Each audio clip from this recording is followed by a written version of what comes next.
Thank you, Freak. And to Jat's point about playing against the poke comp properly, we have a replay that perfectly illustrates this. So we're going to go 28 minutes rather, into the game. Get that up there. Exactly. Zyrene, I'm going to let you just take this one away.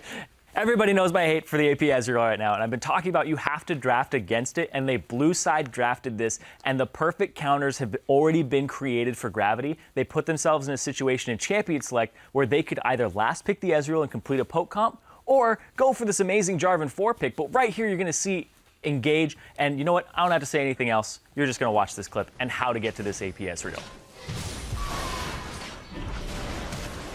Whee! So the thing for me is that this is not just one game off for Gravity. They've consistently had really good game plans coming in. This is the second game in a row where they drafted a 3-part Engage. So last game, it was the Sivir-boosted support Shen bringing an Orianna ball to the AD carry to take out that protecting AD carry comp. This time, it's the Sivir-boosted Maokai with the support Shen coming in teleport on top of them. The 3-part Engage to secure the most reliable Engage that you can get with the point and click onto Ezreal to fight the OP meta here. And this is the power of innovation for Gravity. That is pretty much the strongest thing that they have going for them with the flexible mid laner that they have and bringing all these new guys in that are very willing to pick up these new things. And I think that Kopp is underselling himself as a coach. By the way, he keeps talking about, oh, I just want to foster good relationships. I want to make friends.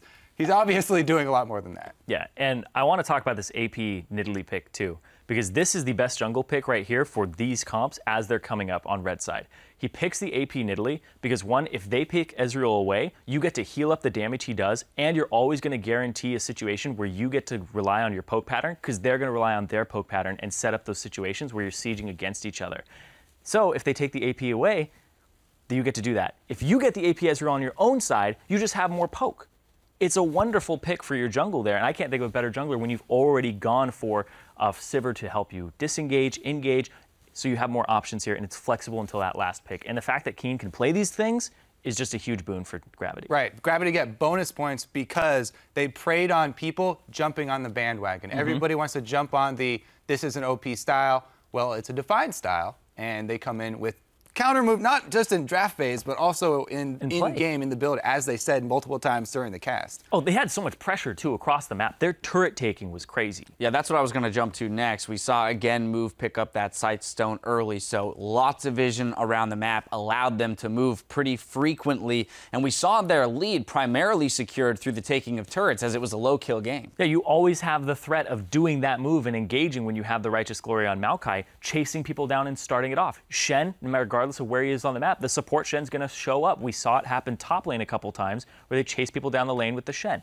I thought that was really, really good. And the fact that they're rotating like this consistently, it's not a fluke. Gravity's shot calling is really, really good. Like Bunny Fufu and Move, Haunter, Gravity just seems to have, across the board, some of the most improved players. They are 100% a top team in North American LCS. And I forgot the second thing. That's all right. What I was say. They're just so good, you forgot. I want to key off of this. No, now I got it.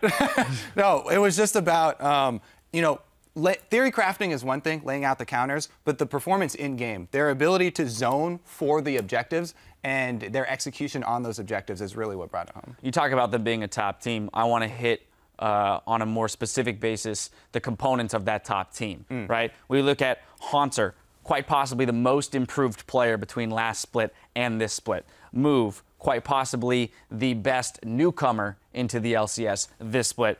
Altec, quite possibly the best acquisition for a team. So the three, like we see these core three along with then Bunny Fufu, as you mentioned, stepping up to the shot calling, and they are demonstrating that their shot calling is top tier.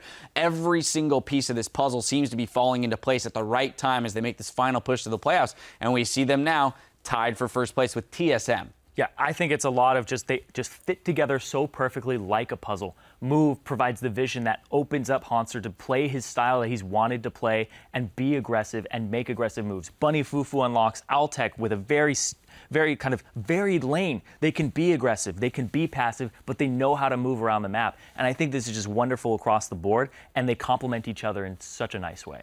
Yeah, I think ultimately it's just going to make for a very interesting race for first place now as the two teams share one win apiece in the head-to-head. So coming down the stretch, we'll see how that one turns out. Don't touch that browser, though. After this quick break, we'll jump into our game of the week, where Team Dignitas will look to claim a share of first place as they take on Team Liquid. Stay with us.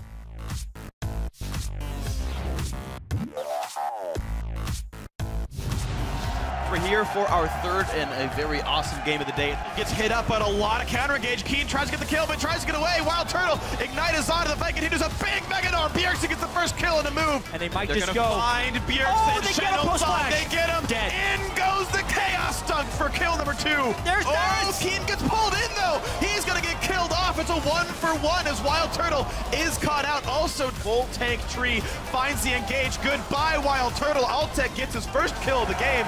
Gravity, they end week 6 in first place.